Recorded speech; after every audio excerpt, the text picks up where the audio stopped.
Hello, everyone, and welcome. Thanks for making time to join us. My name is Tal Beery, and I'm the Executive Director of the Wright-Ingraham Institute. And a quick note on how we'll run today. I'll deliver an introduction, and then our Program Director, Frida Foberg, will run through the program details and logistics. Feel free to drop any questions in the chat throughout the presentation, and we'll save plenty of time for a Q&A at the end. I want to set the stage with a quick introduction to who we are and why we do this work. First, a quick thank you to our board, our advisors, and our partners, including the Colorado Water Conservation Board, Mountain Studies Institute, Colorado State University Extension, San Luis Valley, Pinellas County Conservation District, Rio Grande Headwaters Land Trust, and a host of other fantastic individuals and organizations across the Southwest throughout the U.S. The Wright-Ingraham Institute was founded for this info session for the Field Workshop 2026, 1970 in Colorado by architect and educator Elizabeth Wright-Ingraham. I'm going to give a little introduction to the Institute, and we are going to go right into an overview of the field workshop for 2026, what to expect, eligibility and criteria, cost and support, our application process, and then we'll have a Q&A. So the Wright-Ingraham Institute was founded in 1970 by Colorado architect and educator Elizabeth Wright-Ingraham, who was the granddaughter of Frank Lloyd Wright. And leaders believe that the hardest challenges at the interface of culture and ecology demand much more than engagement from a single discipline or perspective, that complex problems demand integrated approaches that connect science, design, storytelling, policy, and stewardship. So today, that vision guides our mission to generate new insights and strategies for environmental resilience by connecting scientific, cultural, and locally held knowledge through place-based integrative studies that focus on land and water challenges. So through research, education, and engagement initiatives, the Wright-Ingraham Institute facilitates thoughtful and effective collaboration across fields. The reason this matters right now is pretty simple. Across the Southwest and throughout the world, pressures are accelerating. Population growth and intensifying drought are contributing to growing strain on communities and ecosystems. But what we're facing isn't only an environmental crisis. This is also what we often call an integration challenge. So the data may be clear, but coordination across science, policy, culture, and lived experience is often what's missing. So what do we do about that? The Institute works through a small set of connected program models. Study Tank is our research arm that brings diverse experts together to surface assumptions, map system dynamics, and reframe the core questions so that better strategies can emerge. The Nexus of Land and Water is a multi-month interdisciplinary process that develops innovative, ready-to-pilot strategies grounded in lived experience and feasible for local partners. And the reason we're here today, our field workshop program, is an immersive field-based fellowship program for emerging leaders that helps build the systems thinking and cross-boundary collaboration skills that we need today. So over 5 decades, the Institute has prepared hundreds of students and professionals who've gone on to lead work in water policy, stewardship, planning, design, and public health, among many other fields. This alumni network is one of our most enduring outcomes.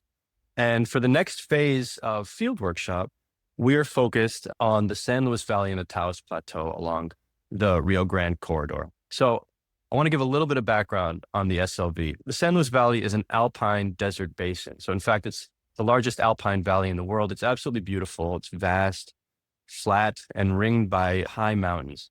Snowmelt feeds the waters of the Rio Grande, an intricate mix of rivers, wetlands, farms, and aquifers. It's a desert, but due to its unique water context, it's also one of the most agriculturally significant regions in Colorado. In fact, the SLV is the second largest fresh potato producing region in the US. It's also culturally distinct, shaped by long-rooted Hispano and indigenous communities and multi-generational ranching and farming traditions that continue to define how land, water, and stewardship are understood and practiced. So what makes this region a uniquely powerful learning environment is that it's not only ecologically and culturally complex, it's also governance complex in very visible ways. The valley is shaped by Colorado prior appropriation and also the Rio Grande Compact. And it's also one of the rare places in the West where state law explicitly requires aquifer sustainability, which pushes local users to collectively figure out how to reduce pumping and restore aquifers by 2031. So to do that, groundwater users have built real institutions for cooperation, including sub-district governance where water users sit together, argue, negotiate, and slowly build workable agreements. This background is important because if you're someone who wants to learn how land and water decisions actually happen and how communities navigate trade-offs under real constraints, the San Luis Valley is an extraordinary place to do it. This program is for people who genuinely want integration to be central to their practice, people who want to learn how to work across divides, across disciplines, across communities, and across value systems, people who want to help transform systems through these kinds of practices, not by forcing consensus, but by building the conditions for better understanding, better coordination, and more durable action. So if that's the kind of practitioner you're aiming to become, this is a remarkable place to learn, and the Wright-Ingraham Institute is a remarkable institution to do it with. And so now I'm excited to Frida Foberg, who leads the design and delivery of the field workshop. She's the person you'll hear from most today as we walk through the program. It's important to us that our alumni are part of a network for environmental resilience. This field workshop is the core way that we build out that alumni network. So now I'm introducing Frida Foberg. Frida, over to you. All right. Well, my name is Frida Foberg. I am the program manager here at the Wright-Ingraham Institute. I've been fortunate to be part of the Institute since 2021. So I've actually been part of 2 field workshops before, 2022 in the Southwest and 2023 in Iceland. And before I dive into the 2026, I just wanted to share kind of my experience of being in the programs. It's for me, my background is in architecture and art. I thrive in bringing people together.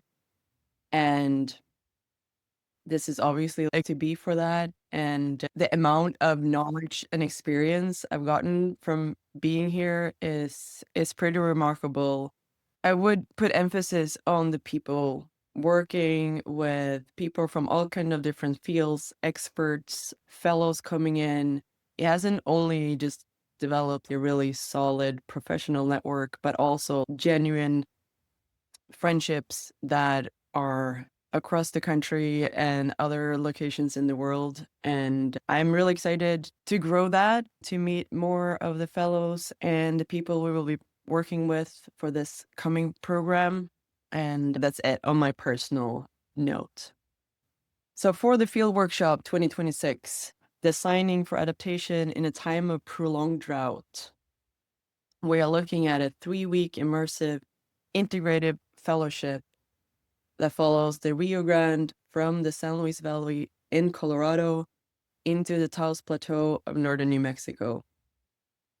The program will convene 16 graduate students and early career professionals from diverse disciplines.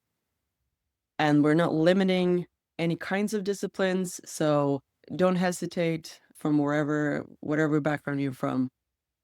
Together, fellows will engage directly with scientists, land stewards, farmers, community leaders, conservation policymakers, and the list can go on and on.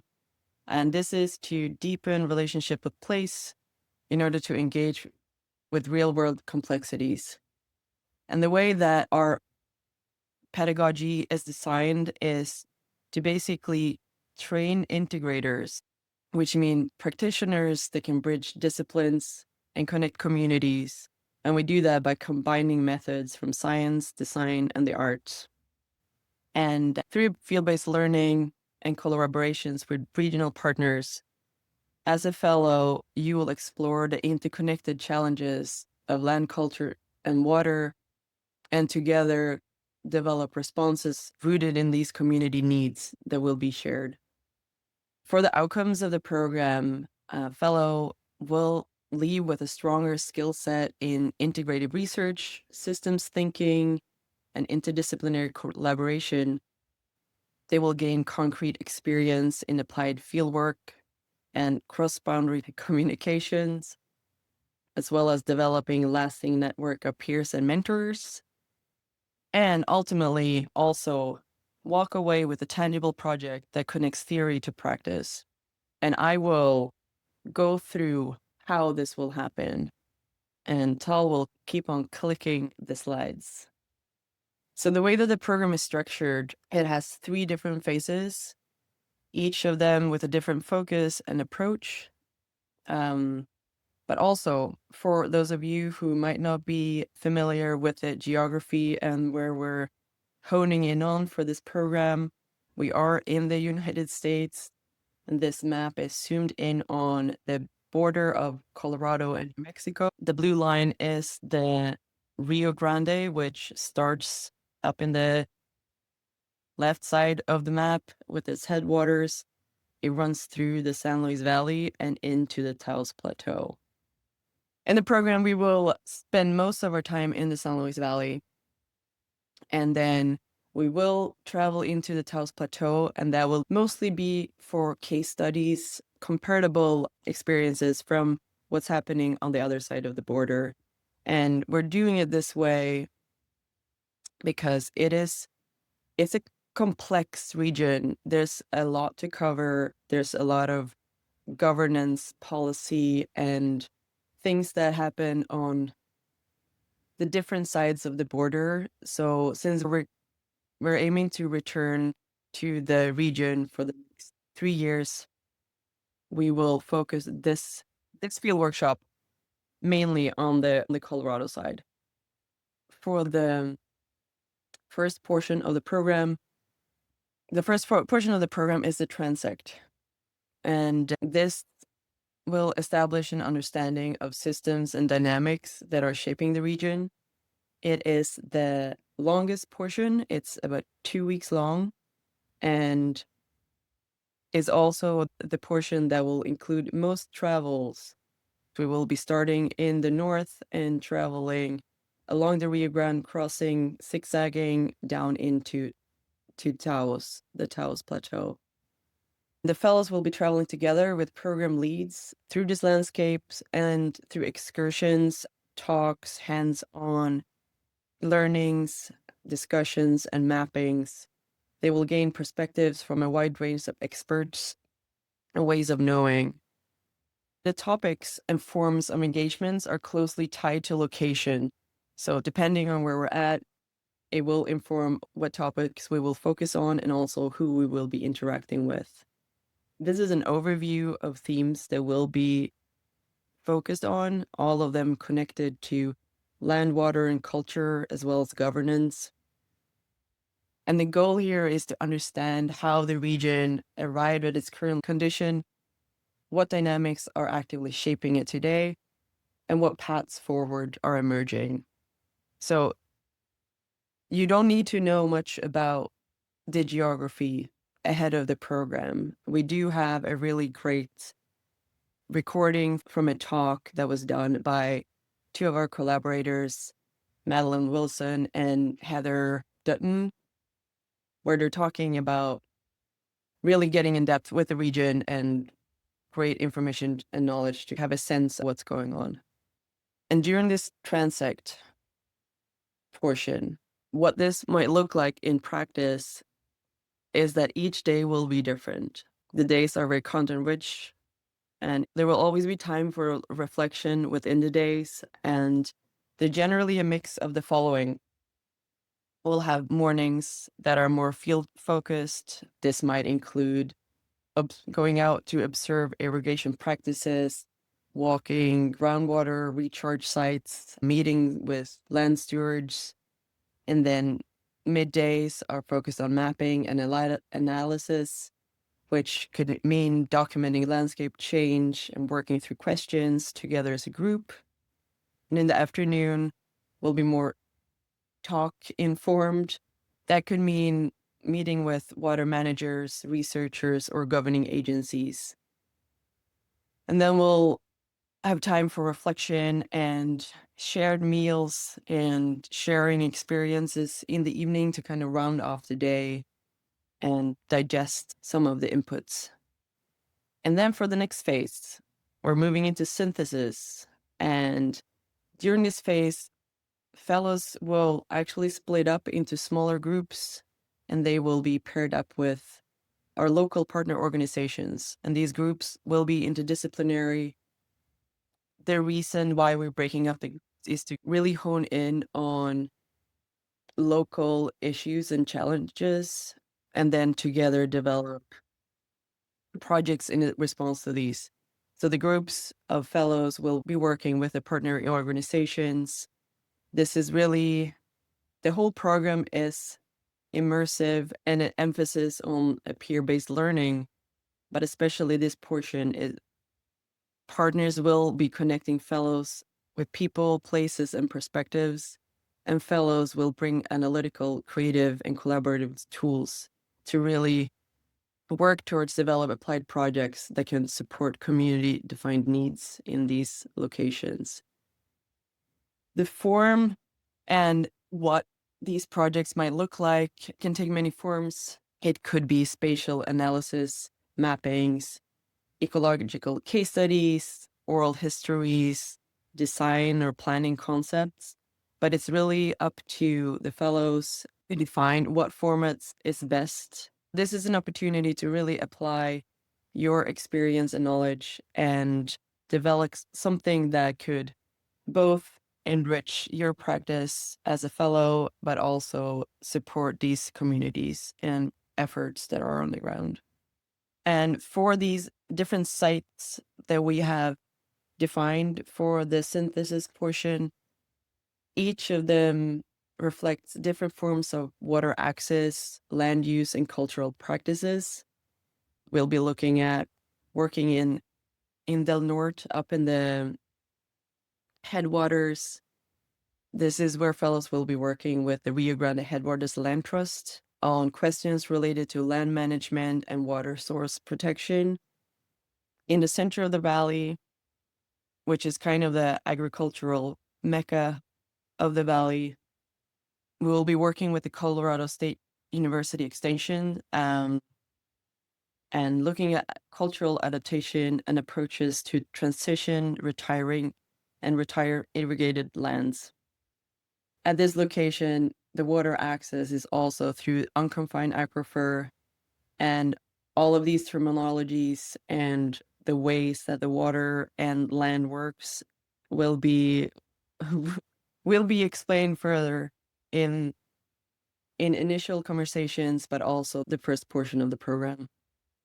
In the Southern Valley, on rangelands that are on the confined aquifer, we will be working with the Conejos County Conservation District. Here, there will be explorations in community resilience, cross-boundary and land use strategies that support ecological and cultural continuity. And lastly, in San Luis, this is where surface water systems are central. Fellows work alongside Asikia leaders on communal water governance, cultural stewardship, to engage directly with the pressures affecting water sharing systems today. Each of these locations, what I'm currently sharing, is broad, and this will be further defined as we get closer to the project start.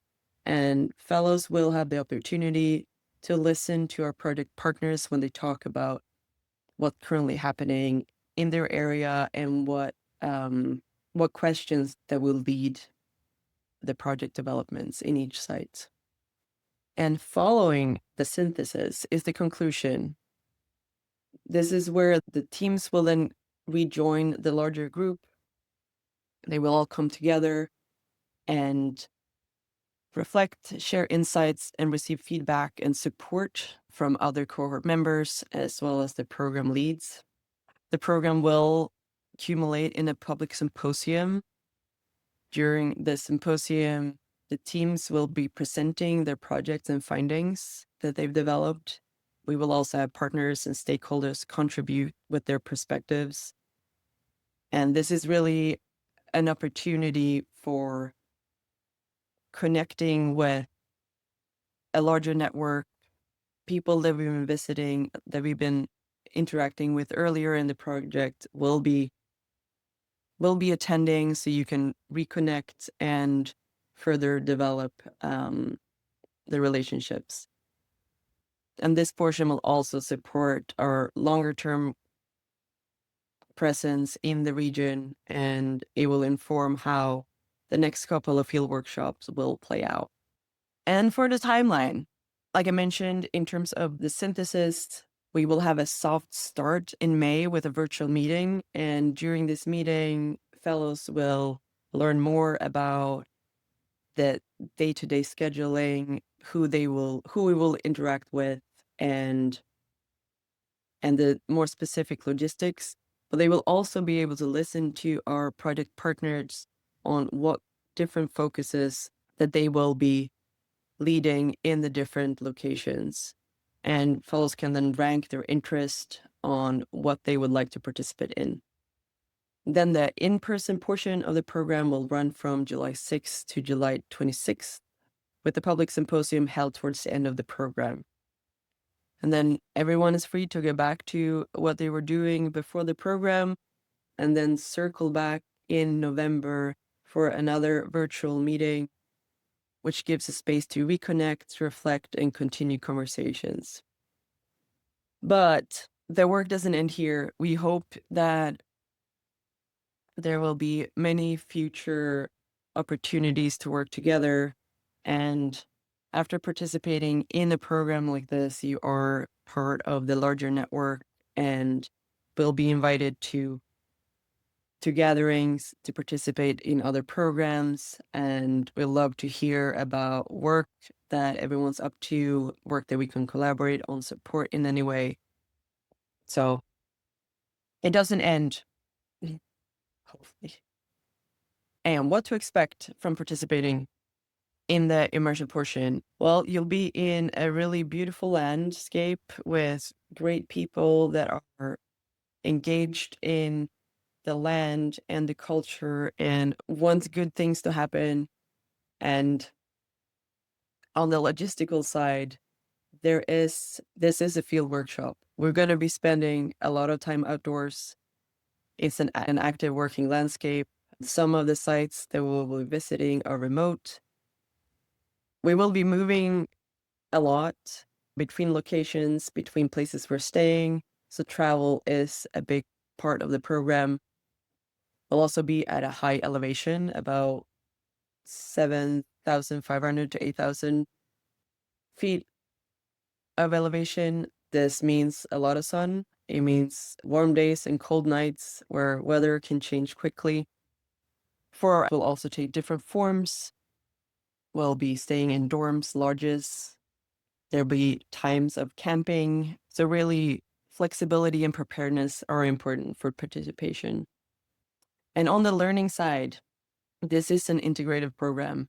Engagement is expected both in the field with each other as well as anyone that we will be working with. Much of the learning happens through conversation and shared observation. And the project development is a collaborative and partner-informed piece of the program. The learning will come from working together across different backgrounds and disciplines. So we do expect an openness and willingness to that. And the program is open to grad students, early career professionals, and practitioners from diverse fields, excluded to any specific disciplines. It could be ecology, hydrology, agriculture, forestry, design, planning, architecture, arts, humanities, social science, policy, law. The list goes on. What we are looking for is applicants that demonstrate a strong foundation in their primary field, that has a capacity for interdisciplinary collaboration and peer-based learning, an interest in systems thinking and larger environmental and social dynamics, a commitment to engaging with land, water, and culture to support ecological and community outcomes, an openness to working with partners and learning across disciplines and lived experiences. Our panel for the selections will be made up of regional, institutional, and academic partners, as well as program funders. Through grants and charitable contributions, the Wright-Ingraham Institute covers the majority of the program's actual costs. Participants will contribute with a program fee of $1,500. This covers program-related costs, including accommodation and transportation during the program. Participants will be responsible for travel to and from Alamosa, Colorado, meals and activities during days off, health insurance, and any equipment needed for documentation and project development. That might mean computer, camera, monitoring, measuring tools, anything that you feel is relevant to what you might explore. There will be a financial aid available through the Elizabeth Wright-Ingraham Fund. Selected fellows may have their participant fully or partially covered, and this will not impact your the selection process. This review will be need blind, and reviewers will not know who requests financial support. And lastly, the application. The applications are due on January 15th at 5 p.m. Mountain Time. Each applicant will receive a response by February 10th. As part of the application, we ask you to prepare a few materials. First, a statement of interest. In this, you will describe why you're interested in the program, what you hope to get out of it, what you will bring to the cohort, and this should be kept to about 500 to 700 words. You'll also submit a CV or resume with a maximum length of 3 pages, a short narrative bio that we will be using for program materials, so that should be kept to about 150 and 200 words. And finally, work samples or portfolio links that highlights relevant research, creative projects, or professional work. Link to the application is right here. I'll also drop it in the chat.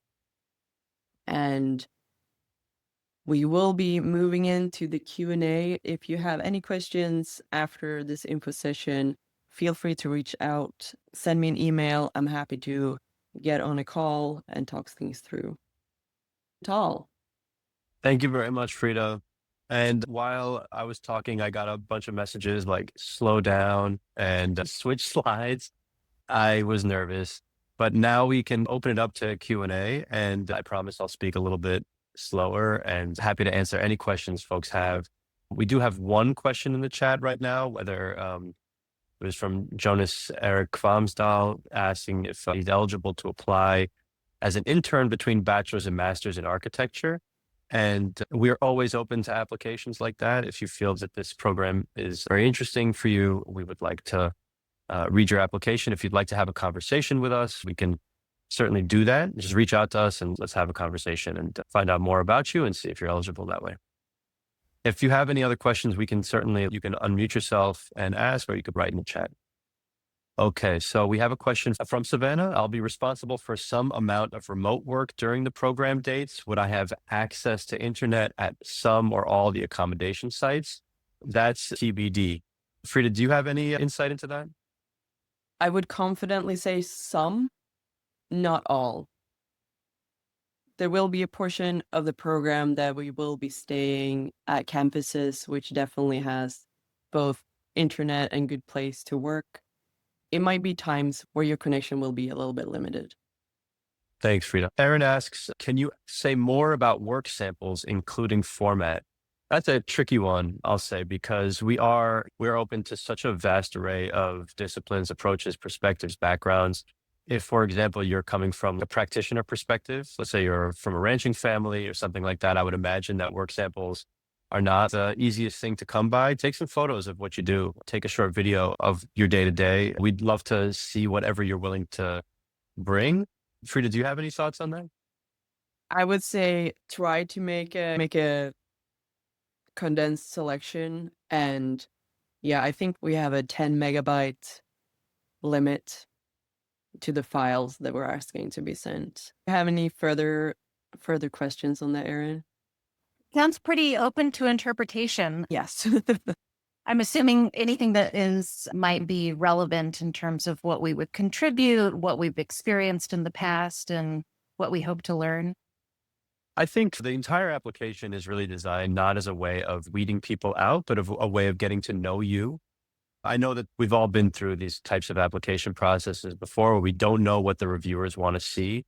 I think we're being very transparent about what we want to see. What we want to see is a deep commitment to your particular realm of expertise, and also a commitment to integrative work, a desire to work across disciplines and perspectives, and to be more inclusive in your practice. I think that's more or less it. So I think if the personal statement is the one that will get you there, then do that. Focus specifically on that. If there is something that you feel like you want to share in terms of a work sample, please do so. It sounds like a website link could be effective, and Absolutely. that be asking too much of the jury to peruse that website or webpage. Okay. Frida, do you want to confirm that? Or I would prefer selection. Oh. A bit more curated for this. So does that mean, Frida, that if someone has a website, could they put links to particular projects from their website? Okay. Yeah, I think that would be really helpful. So rather than the homepage, give us some clear depiction of the kind of work that you're currently invested in. Right, because I feel like that also speaks to what do you see as relevant for this program. Great. Okay, so Annalise Turman asks, can you estimate the amount of camping versus indoor lodging we can expect? Oh, and thank you for your question, Aaron. Appreciate it very much. We are still sorting this out. I would say that the majority will be indoor. We've been doing programs before. We've had a little bit of a smaller cohort and also very varying accommodation locations. For this program, there will be a little fewer locations that we'll be staying in because the geography is a little bit smaller than other programs that we've been running. But I would say the majority will be indoor, and we will be really considerate on how long people are expected to be out staying in a camping kind of situation. Thank you, Frida. I think, we're working towards being very specific about that as soon as possible. Yeah. Okay, so Ruthie Redmond asks, could work samples include blogs, articles, reports we've authored that are relevant to this workshop? Absolutely. Yes. Danielle Code asks, hi, Danielle. How large will the final group be? We are aiming for 16 fellows. 16 fellows, and then 16 fellows. And then during the synthesis portion, we're going to be splitting up into 4 groups of 4. But that's only for 4 days. 4 groups of 4 for 4 days. Okay, and sorry, maybe yes. Hi, hello. Hi, Maybe hello. while I have the floor, nice to see Yeah, you. go for it. I guess I'm also wondering about transportation, if you guys will be providing vehicles or if it is expected if we sort of live in the American West.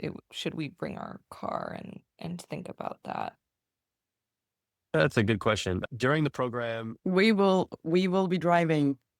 we'll be providing the transportation throughout the entire program.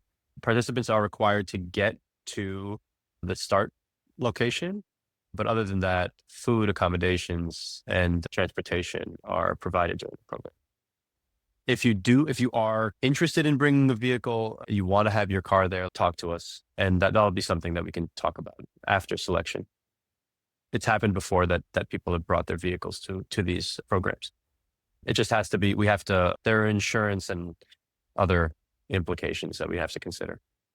Okay, so as program directors, what do you hope this program gives to the communities we're working in? Ooh, that's a great question. Well, I can tell you that we're in very close communication with our partners. We really hope that we can help to generate some new insights and strategies for confronting some of these very complex challenges at the nexus of culture and ecology that these communities are facing. The San Luis Valley, I said in the very beginning, is really a unique and beautiful and incredibly interesting place that's facing some really unique environmental resilience pressures. And we hope that by bringing these groups together, we can not only provide interesting training and integrative studies to our fellows, but also provide some new thinking, perhaps new questions for our partner organizations that they can carry forward. We're also, this is our first year of a 3-year commitment to the San Luis Valley. And so we're also hoping that over the next few years, we will continue to build on some of the work that our fellows are doing in the Valley and continue to hone the contributions that our fellows are making to our partner organizations? That's a great question. Thank you, Ariana. Marie Dahlberg asks, would there be semi-regular access to self-service while doing this work? I have a kiddo with minor medical condition. Anyone Frida, in Valley that could answer that question? Larry, are you there? Yes, typically there is. It's Varied. varied. Yes, that's right. It is varied. In many of the locations where we'll be, Larry's unmuting. Amazing. I I am here. Hello. Everybody, this is Larry Brown, who is the director of the CSU extension in the San Luis Valley. We are a remote rural area and now considered frontier area, but by the way, we are civilized and there will be plenty of places with cell phone service. There will be times certainly that you'll be out in the field and probably will have poor or limited service. The same for traveling through the mountains to get here and that sort of thing. But yeah, people actually live here and survive here. So Thanks, Larry. Larry, thank you so much for chiming in. And thank you for being here too. my pleasure. We have a number of our partners on the call right now and really appreciate your presence. If there's anything else you want to say, Larry, the floor is yours. Well, just briefly, it's exciting to me to see the interest. I don't know how many of the folks on the webinar right now are considering applying to be the fellows, but this is a very unique place. It's a very productive place. It's a very spiritual place. You'll meet all kinds of people. And what tends to happen with people that come to this type of program, the place can be kind of endearing. I mean, there's some to whom they wouldn't want to come back, but for most it becomes endearing. And I think I sense that's what's happened with this Wright-Ingraham group of folks. This will be the third project that I'm somewhat involved with them, and it's just been amazing to me. The stretch for me is the interdisciplinary part that you all bring. And asking that question, that's a wonderful question, is what do we hope for the community? And it's one of those things, the benefit that may come from the community is something that we don't even know and see because we're in the middle of solving our own problems with our own way of thinking. And one of the huge quote, I probably am not going to be able to say who said it, but it's, you can't solve your problems with the same type of thinking that got you into them. And so I think that's the amazing thing that this project and this whole group potentially can bring to us here in this community. We may not even know what that is. Thank you so much, Larry. It's been a real pleasure collaborating with you on this and so much other stuff. So I really appreciate your insight and your support. I'll move on to two more questions and then we'll kind of wrap it up if that's all right with you guys. Jane Kramer asks, are there any limitations to how we can use the data or how we grow with this experience after the fellowship, work under the umbrella of an academic lab, et cetera? This is a good question. There are, depending on who we're meeting, there are various data sovereignty practices, like indigenous data sovereignty practices and others that we have to respect. But typically what we aim to do is make all data available and accessible after the fellowship for folks to use throughout their careers. That includes documentation that they take during the program, notes, interviews, et cetera. There are, of course, other kinds of proper data management practices that we're going to be talking about at the very beginning of the program, ways of honoring and respecting people. And we'll have that as a kind of a core feature of the program. But typically, yes, we are aiming to, once, alumni after the program are part of our broader alumni network. We have a variety of events and activities for alumni, and we hope to continue keeping you engaged in this and building out a network of integrators who are really working together to solve or develop new strategies for complex environmental resilience challenges wherever they are. Frida, do you have anything you want to add to that? Not really. We will follow any guidelines. We are not there to step on anyone's toes or to do anything that is not aligned with any agreements. All right. Frida, maybe this is a final question for you. What have been some surprising or interesting outcomes of previous field workshops? I can tell you that you should, if you're interested in seeing some of the previous projects from field workshop fellows, should consider looking at our 2022 field workshop report from the Southwest. It's really interesting. There's a bunch of projects at the end there. In those days, we had each fellow producing their own synthesis project. And so you'll see there, I believe it's about 10 different synthesis projects at the end of that report. There are some really interesting ones. Yeah, I think that's a pretty interesting thing to look at. Frida, do you have anything to add there? I'm thinking about it. I saw the question and I'm like, interesting, surprising. I think in general, the projects that have been developed during the programs have been really impressive. I was just the other day looking through some of them, and I think especially the different takes on it. And I mentioned it a little bit in terms of the format projects will take. We had in 2022 a participant named Morgan Voigt. She developed a very in-depth research analysis of beef and alfalfa production. Also, to say that this is the first year that we're doing collaborative works and working directly with community partners. The previous years, projects have been developed by the fellows, but more on based on personal interests. So that was something that she was already interested in, but really her that got further informed and broadened through her participation. And then there's also been other forms of collaborations that have grown through it, fellows working together on various projects. We have one of our participants from that same year is working on developing interdisciplinary programming between California and her home region in Afghanistan, which is just really incredible, I think, approach and takeaway from the program. She attended the program with some brief thoughts on how that could play out, but really got, I think, the confidence and also the network to really support her in her further development on that. Yeah, and I just want to add that, with every educational program like this one, a lot of the outcomes happen after the program. So we've just seen new collaborations and networks develop through our programs that have contributed to really incredible things: new groundwater protection standards, new sustainable materials management, new nature-based design principles and planning. So there's all sorts of really great things that come out of this program. And basically what we're aiming to contribute to is a whole community of environmental resilience leaders who are able to integrate a variety of perspectives and be more inclusive and more durable in the strategies and insights that they develop over their careers. So thank you so much for joining us today. Really appreciate all the questions that you posed. I hope that this was helpful and informative. If you have any additional questions, please feel free to email us. Frida's email address is on this slide, Frida@Wright-Ingraham.org. We would love to, respond to your emails or have a phone call with you or a Zoom or something if you have any additional questions. Thanks again. Thank you all.